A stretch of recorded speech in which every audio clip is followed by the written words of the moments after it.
एकटा हम कार्तिक कथा कहै छी जे कि कार्तिक के 28वां अध्याय के कथा है।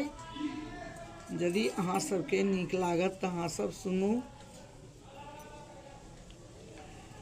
सूत जी कहलखिन, वासुदेव सत्यभामा के एहन प्रिय बात कहि कऽ संध्या कालक वंदन करय चलि गेलखिन। एहन प्रभावशाली कार्तिक महात्मा अहाँ से कहलहुँ। ई महात्मा विष्णु के बहुत प्रिय छनि आ भक्ति ओ मुक्ति सेहो देनिहार छथिन। हरि के जागरण, प्रातः स्नान, तुलसी के सेवन, उद्यापन, दीप दान ई कार्तिक के 5 प्रकारक पुण्य छैक। ई 5 प्रकारक व्रत केलासँ भक्ति आ मुक्ति सेहो होइत छैक। तखन ऋषि कहलखिन, विष्णु के प्रश्न करऽ वाला ई सुंदर अत्यंत फल दै वाला रोमांचकारी कार्तिक व्रत इतिहास सब अहाँ कहलहुँ। ई कार्तिक व्रत पाप और दुखक दूर करक लेल मोक्ष आ काम भोग के इच्छा करऽ वाला के अवश्य करबाक चाही। ई व्रत कर काल में मनुष्य यदि संकट में फंस जाए, गहरे वन में यदि भटक जाए या रोगी भ जाए तखन ई व्रत कोना करत। ई व्रत अधिक फल दै वाला छै। तखन फेर सूत जी कहै छथिन, एहि प्रकारक दृढ़ संकल्प वाला स्त्री या पुरुष विष्णु अथवा शिव जी के मंदिर में जाकर जागरण करैत, यदि तुलसी के वृक्ष नहीं होइत तो वैष्णव के पूजन करैत, कियाकि विष्णु भगवान सदा अपना भक्त के समीप रहैत छथिन। आई सबके प्रभाव में व्रती गौ, ब्राह्मण और व्रत के पूरा करबाक लेल पीपल और बर के पूजन करैत। मुनि पूछलखिन, अहाँ पीपल वृक्ष और गौ ब्राह्मण एक समान कहलहुँ, ई दुनू वृक्ष किएक पूजनीय छथि।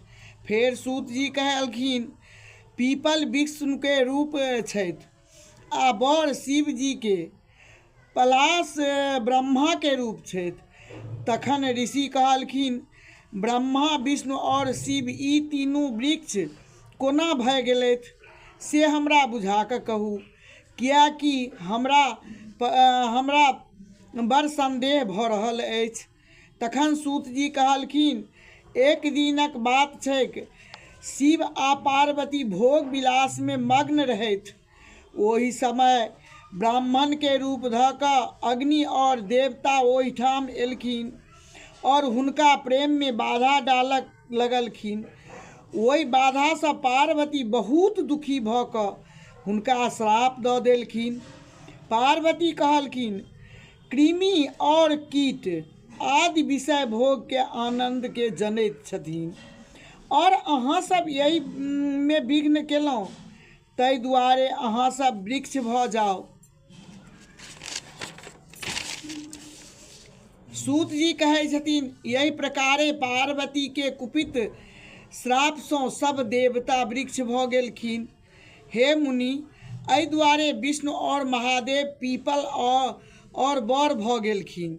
पीपल में शनि दिन क जे पूजा करती तऽ हुनका बड्ड पुण्य हेतनि और पूजा कऽ और दोसर दिन नहीं करबाक चाही।